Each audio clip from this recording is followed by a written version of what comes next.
महाराजा चंद्रगुप्त का दरबार लगा हुआ था। सभी सभासद अपनी अपनी जगह पर विराजमान थे।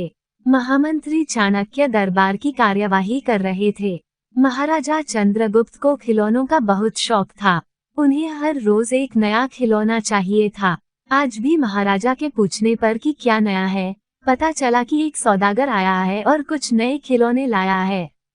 सौदागर का ये दावा है कि महाराज या किसी ने भी आज तक ऐसे खिलौने न कभी देखे हैं और न कभी देखेंगे। सुनकर महाराज ने सौदागर को बुलाने की आज्ञा दी।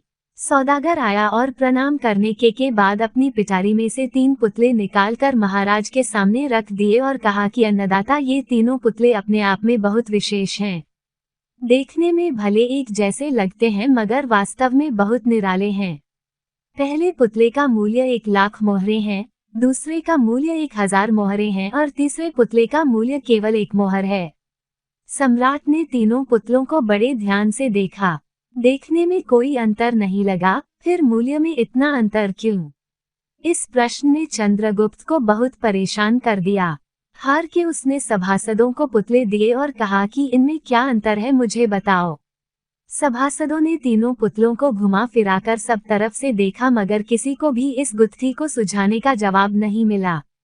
चंद्रगुप्त ने जब देखा कि सभी चुप हैं तो उसने वही प्रश्न अपने गुरु और महामंत्री चाणक्य से पूछा। चाणक्य ने पुतलों को बहुत ध्यान से देखा और दरबान को 3 तिनके लाने की आज्ञा दी। तिनके आने पर चाणक्य ने पहले पुतले के कान में तिनका डाला। सबने देखा कि तिनका सीधा पेट में चला गया। थोड़ी देर बाद पुतले के होंठ हिले और फिर बंद हो गए। अब चाणक्य ने अगला तिनका दूसरे पुतले के कान में डाला। इस बार सबने देखा कि तिनका दूसरे कान से बाहर आ गया और पुतला ज्यों का त्यों रहा। ये देखकर सभी की उत्सुकता बढ़ती जा रही थी कि आगे क्या होगा। अब चाणक्य ने तिनका तीसरे पुतले के कान में डाला। सबने देखा कि तिनका पुतले के मुंह से बाहर आ गया है और पुतले का मुंह एकदम खुल गया। पुतला बराबर हिल रहा है जैसे कुछ कहना चाहता हो। चंद्रगुप्त के पूछने पर कि ये सब क्या है और इन पुतलों का मूल्य अलग अलग क्यों है, चाणक्य ने उत्तर दिया, राजन, चरित्रवान सदा सुनी सुनाई बातों को अपने तक ही रखते हैं और उनकी पुष्टि करने के बाद ही अपना मुंह खोलते हैं। यही उनकी महानता है।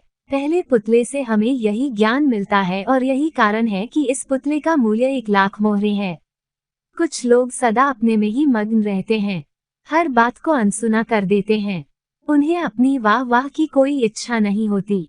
ऐसे लोग कभी किसी को हानि नहीं पहुंचाते। दूसरे पुतले से हमें यही ज्ञान मिलता है और यही कारण है कि इस पुतले का मूल्य 1,000 मोहरें है। कुछ लोग कान के कच्चे और पेट के हल्के होते हैं। कोई भी बात सुनी नहीं कि सारी दुनिया में शोर मचा दिया। इन्हें झूठ सच का कोई ज्ञान नहीं, बस मुंह खोलने से मतलब है। यही कारण है कि इस पुतले का मूल्य केवल 1 मोहर है।